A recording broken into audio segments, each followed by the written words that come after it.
સાબિત કરવાનું છે કે સાइन ए વત્તા કોસેક એ આખાનો વર્ગ, પર્સનલી વર્ગ નથી, બાકી નિત્યસમ તમે મૂકી શકો.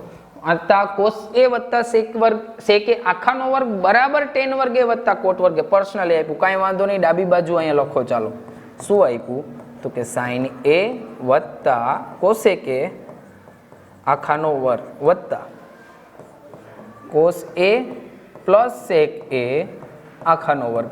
હવે આપણે ખબર છે કે સાइन અને કોસેક એકબીજાના વ્યસ્ત છે, કોસ અને સેક એકબીજાના વ્યસ્ત છે, તો એનો ગુણાકાર કરશો તો એક થઈ જશે. તો હું શું કરીશ, સીધું સૂત્ર મૂકી દઈશ a પ્લસ બી આખાનો વર્ગ વાળું. તો a પ્લસ બી આખાના વર્ગ વાળું સૂત્ર હોય તેની જગ્યાએ શું લખવાનું થાય તો કે a square plus 2ab plus B square. ચાલો આ સૂત્ર મૂકી. a સ્ક્વેર એટલે સાइन સ્ક્વેર એ પ્લસ 2ab એટલે બે સાથે આ બે સાइन એ ઇન્ટુ કોસેક એ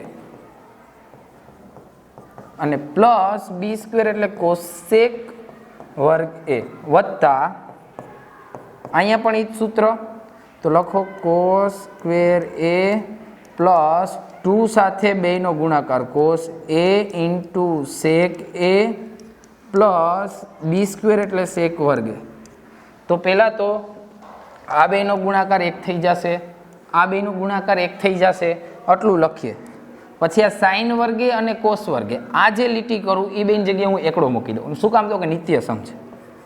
વત્તા આ 2 આ બેનો ગુણાકાર એક એકબીજાના વ્યસ્ત છે વત્તા કોસેક એમનેમ, કેમ કે કોસેક અને સેક વાળું નિત્યસમ નથી, પ્લસ આ કોસ વર્ગ ને સાइन વર્ગ અહીં એક થઈ એટલે ગયું, પ્લસ 2 આ બેની જગ્યાએ એક વત્તા સેક વર્ગ એક. તો શું વધ્યું 2 × 2 2 × 2 ને 1 એટલે 2 ને 2 4 ને 1 5 કોસેક વર્ગ એ પ્લસ સેક વર્ગ એ. પણ જમણી બાજુમાં આ જવાબ નથી, જો ત્યાં ટેન અને કોટ જોઈએ તો કાંઈ વાંધો નહીં, કોસેક અને સેક પર્સનલી વર્ગવાળા આવી ગયા તો એની જગ્યાએ નિત્યસમ મૂકી દો 5 એમને એમ. કોસેકની જગ્યાએ લખો 1 પ્લસ કોટ વર્ગ અને સેકની જગ્યાએ લખો 1 પ્લસ ટેન વર્ગ. આ નિત્યસમ છે, આપને બધાને ખબર.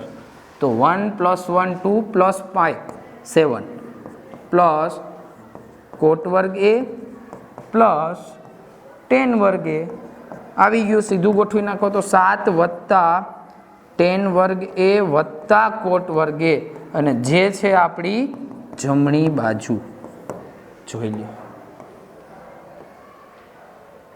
ઓકે.